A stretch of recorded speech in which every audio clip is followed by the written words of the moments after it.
अस्सलाम वालेकुम। First year students के लिए पोएम नंबर 20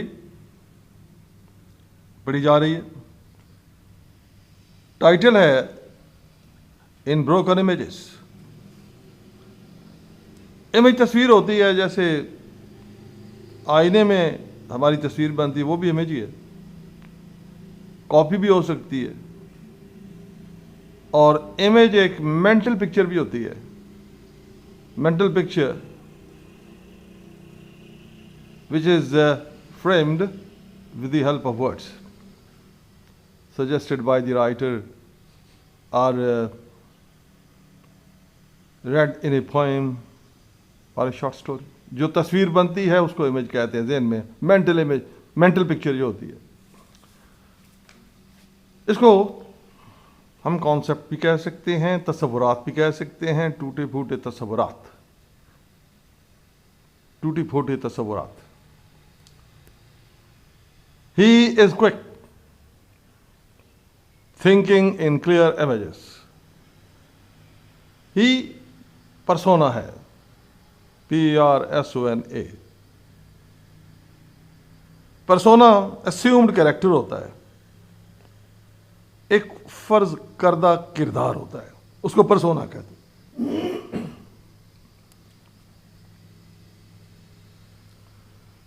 तो शायर ने पहली लाइन में ही एक फर्जी किरदार, जिसे परसोना कहते हैं, तख्लीक करके उसका और अपनी ज़ात का मवाजना किया है। मतलूब यह है कि बताया जाए कि सोचने का कौन सा अमल दुरुस्त है और कौन सा दुरुस्त नहीं है। जो अस्यूम कैरेक्टर है ही, जो परसोना है ही, उसके बारे में शायर कहता है he is quick thinking in clear images. वो बड़ा जल्दबाज है,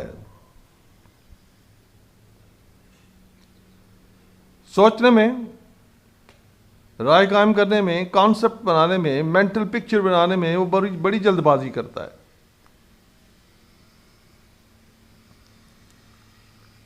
जो मेंटल पिक्चर है, ये ओपिनियन है, नुक्ता नज़र है, व्यू है, व्यू पॉइंट है।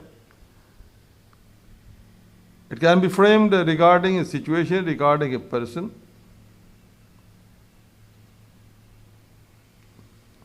regarding prevailing circumstances। बार सूरत वो फर्जी किरदार जो है, परसोना जो है, वो सोचता है बहुत जल्दी और अपने हिसाब से बड़े clear images, clear concepts, clear opinion बना लेता है। किसी भी सूरत हाल के बारे में, किसी भी सिचुएशन के बारे में। I am slow thinking in broken images.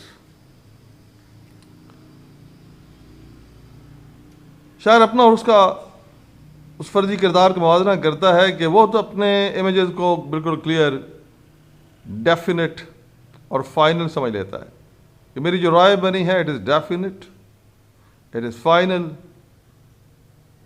And it is crystal clear.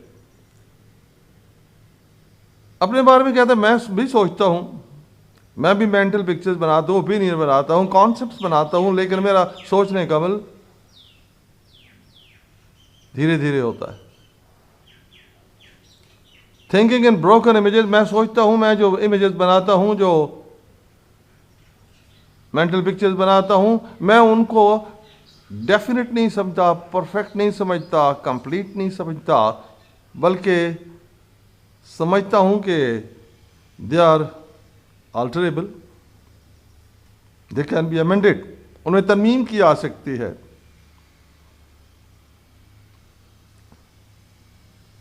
Eight a later moment और आफ्टर ए सेकेंड थॉट। मैं अपनी राय को, अपने तस्वुरात को परफेक्ट और फाइनल नहीं समझता।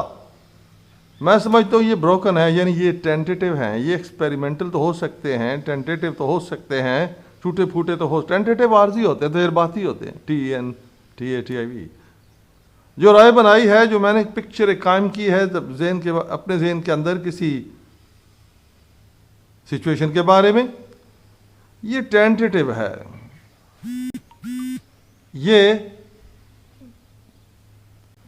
दुरुस्त भी रह सकती है और नए मारूजी हालात के पेश नज़र इन view of new objective circumstances it can be change, it can be altered and amended.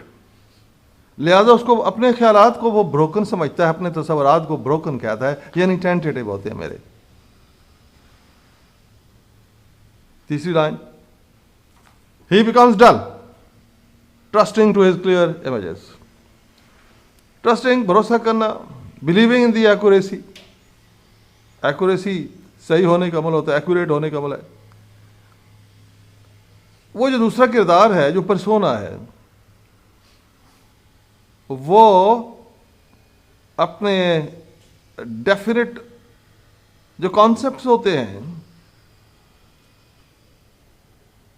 उनकी एक्यूरेसी पर, उनके सही होने पर, उनकी परफेक्शन पर बिलीव करने लगता है, बिलीव कर लेता है और उसके बाद अपने ज़हन को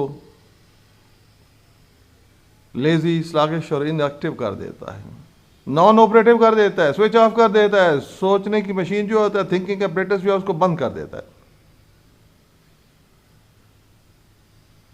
जाहिर है जब हम अपने ज़हन को इस्तेमाल करते हैं, अपने मेंटल पोटेंशियल्स को, मेंटल अपनी कैपेबिलिटीज़ को इस्तेमाल में लाते हैं तो उनमें शाइन आती चली जाती है। और जब उनको ढीला छोड़ देते हैं, इनऑपरेटिव कर देते हैं, इनएक्टिव कर देते हैं, तो जंग लगना शुरू हो जाता है उन सलाहियतों का। तो वो दूसरा किरदार जो है वो डालू जाता है सोच के एतबार से। I become sharp mistrusting my broken images. दूसरी तरफ शायर अपनी मिसाल देता है, कहता है क्योंकि मुझे भरोसा नहीं होता, मिसट्रस्टिंग, disbelieving the finality of the perfection of my broken images, my tentative concepts. I keep on thinking over them, reflecting upon them, meditating upon them, in order to find out the flaw, in order to find out the mistake, in order to find out the error which might be there in framing my opinion, in framing my image. जब मैं इस तरह अपने ज़हन को हर वक्त इस काम पे लगाए रखता हूँ, रिफ्लेक्शन, मेडिटेशन, तो मेरा ज़हन जो है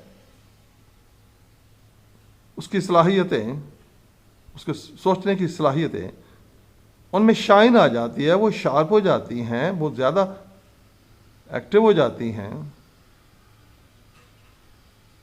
और ज़्यादा फ़ाल हो जाती हैं। उनमें ज़्यादा प्रिसीजन और एक्यूरेसी आ जाती है। Trusting his images, he assumes their relevance. दूसरा किरदार जो है वो अपने इमेजेस, अपने कॉन्सेप्ट्स पे चूंकि भरोसा करता है,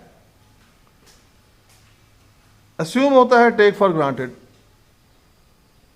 फर्ज कर लेना कि वो सही है। अस्यूम यही होता है, प्रिज्यूम कर लेना, PRESUME, ये तसव्वुर कर लेना किसी चीज को, टेक फॉर ग्रांटेड।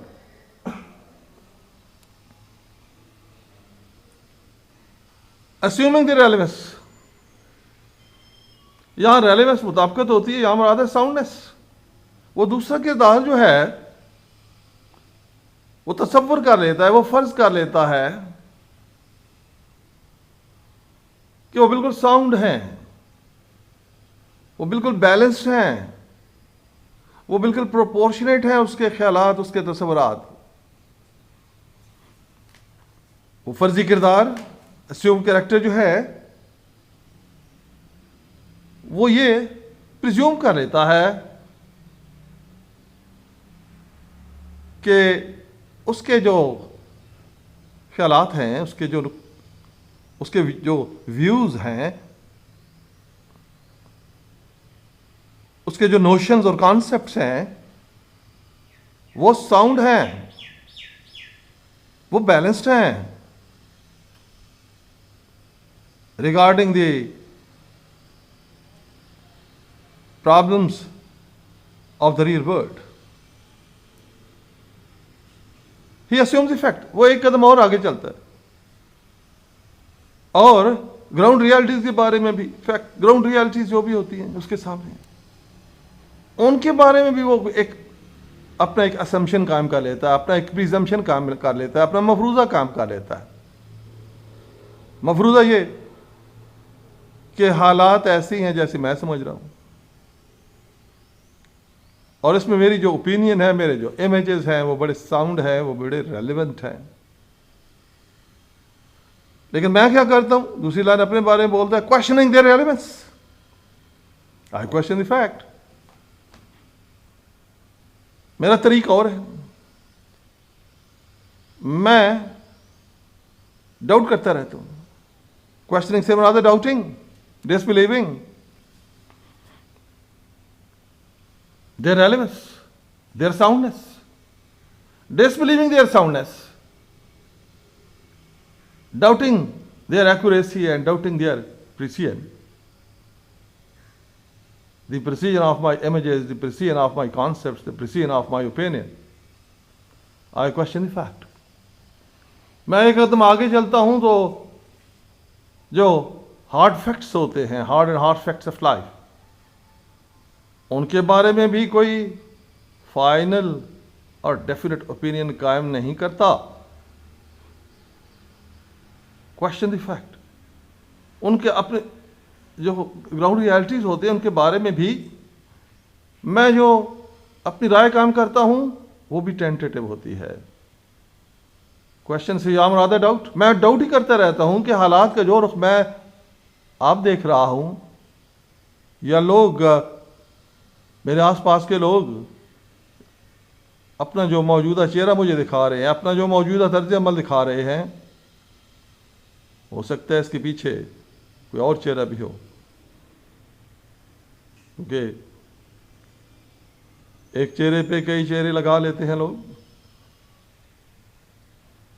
तो मैं न तो hard and hard facts of life जो है उनके बारे में अपना नुक्ता नज़र, अपना कॉन्सेप्ट जो है उसको फाइनल समझता हूं, और न ही उनके बारे में कायम करदा अपने जो कॉन्सेप्ट्स होते हैं, अपनी जो ओपिनियन होते हैं, अपने जो व्यूज़ होते हैं, मैं उनको भी हतमी नहीं समझता, फाइनल नहीं समझता, परफेक्ट नहीं समझता। सोचो विचार का अमल जारी रखता हूं।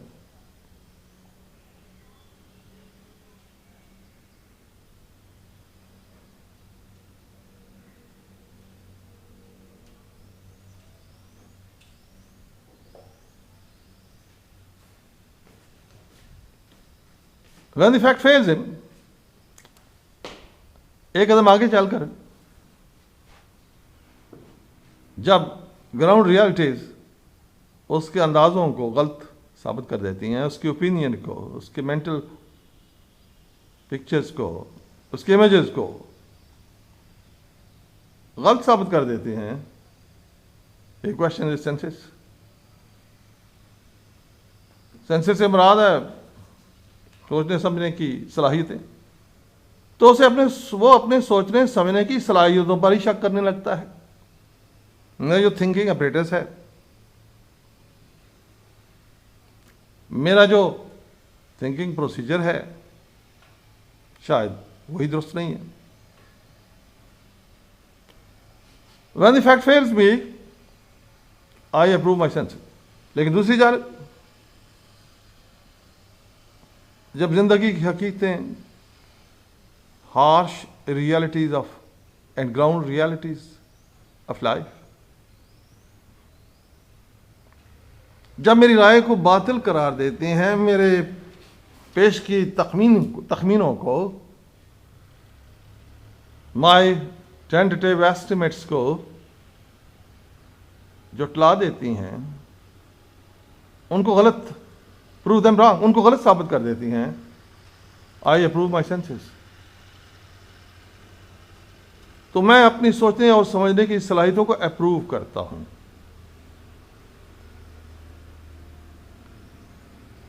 तायद करता हूं। अप्रूव का लफ्ज़ी माना तो कमेंट करता हूं, दाद देना है, अप्रिशिएट करना होता है। मैं तो अप्रिशिएट करने लगता हूं अपने सेंसेस को, अपनी सोचने समझने की सलाहियतों को, क्योंकि मेरी जो थिंकिंग पोटेंशियल्स थी, उन्होंने तो मुझे वार्न किया था कि हालात का ये चेहरा जो तुम्हारे सामने इस वक्त, हो सकता है ये हतमी चेहरा ना हो, इसके पीछे कुछ और चेहरे छुपे हो जो कि असली चेहरे हों, और उन्हें देखकर तुम्हें शायद नए मफरूज़े और नए नुक्ता नज़र तशकील देने पड़े। He continues quick and dull in his clear images. Repeat कर रहा है उसी बात को। वो दूसरा किरदार जो कि परसोना है, जो अस्यूम कैरेक्टर है, वो जारी रखता है सोचने के अमल को बड़ी जल्दी जल्दी के साथ, बड़ी तेजी के साथ, अपने तस्वरात को क्लियर समझकर, अपने कॉन्सेप्ट्स को क्लियर समझकर अपने ज़हन को इनएक्टिव और इनऑपरेटिव कर देता है, स्विच ऑफ कर देता है। लिहाजा उसके ज़हन की सलाहियतें, उसके सोचने समझने की सलाहियतें डल हो जाती हैं। I continue slow and sharp in my broken images. लेकिन मैं अपनी सोचों का सिलसिला, सोचो विचार का सिलसिला जारी रखता हूँ। अपने इमेजेस को, अपने तस्वरात को, अपने नुक्ता नज़र को आर्जी समझता हूँ, टेंटेटिव समझता हूँ। मेरा ज़हन हम वक्त मसरूफ़ी अमल रहता है, और इसी वजह से मेरे ज़हन की सलाहियतें, मेरे सोचने की सलाहियतें ज़्यादा शार्प हो जाती हैं, ज़्यादा एक्यूरेट हो जाती हैं, ज़्यादा फंक्शनल हो जाती हैं। He in a new confusion of his understand. Last judgement ये हुई कि वो दूसरा किरदार जो है वो तो अपनी नाकामियों के पेश नज़र कन्फ्यूजन, फ्रस्ट्रेशन है, मेंटल फ्रस्ट्रेशन है, ज़हनी उलझाव है, या हम डिप्रेशन भी मुराद हो सकती है, मायूसी भी मुराद हो सकती है। अपनी अंडरस्टैंडिंग, अपने सोचने समझने के अमल के हवाले से, अपनी सोचने समझने की सलाहियतों के हवाले से बार बार की नाकामियों के बाद वो कन्फ्यूजन का शिकार हो जाता है, मायूसी और ज़हनी खलफिशार का शिकार हो जाता है। I in a new understanding of my confusion, मुझे जब हार्श फैक्ट्स ऑफ लाइफ जो हैं,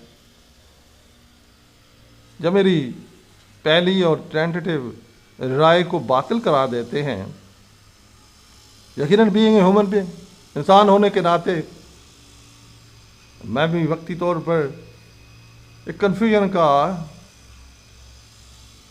एक मेंटल फ्रस्ट्रेशन का शिकार तो होता हूँ। लेकिन इस फ्रस्ट्रेशन से और इस कन्फ्यूजन से मैं डिप्रेशन का शिकार नहीं होता, मैं मायूसी का, डिस्पेयर का शिकार नहीं होता, बल्कि मेरी फेलियर, मेरे तस्वरात की फेलियर, मेरी राय का जुटलाना,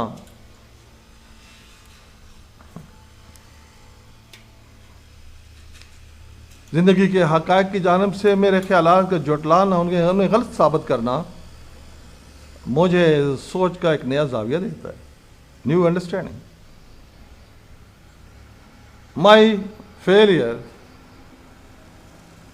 इन जजिंग ए सिचुएशन और judging a person accurately and properly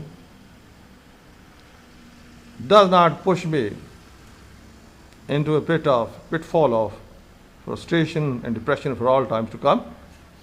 Rather,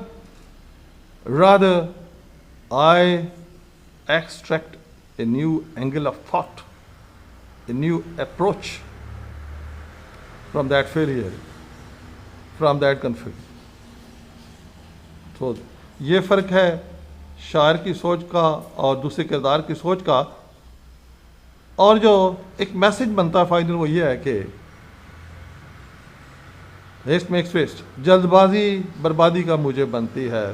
चाहे अमल में चाहे सोच में, जल्दबाजी का, जल्दी और जल्दबाजी में फ़र्क होता है। जल्दबाजी का शिकार हो जाते हैं तो अक्सर हमें नाकामी का मुंह देखना पड़ता है। हमें कूल माइंडेडली सोचना चाहिए और उसके मुताबिक अमल करना चाहिए एहतियात के साथ। That's all.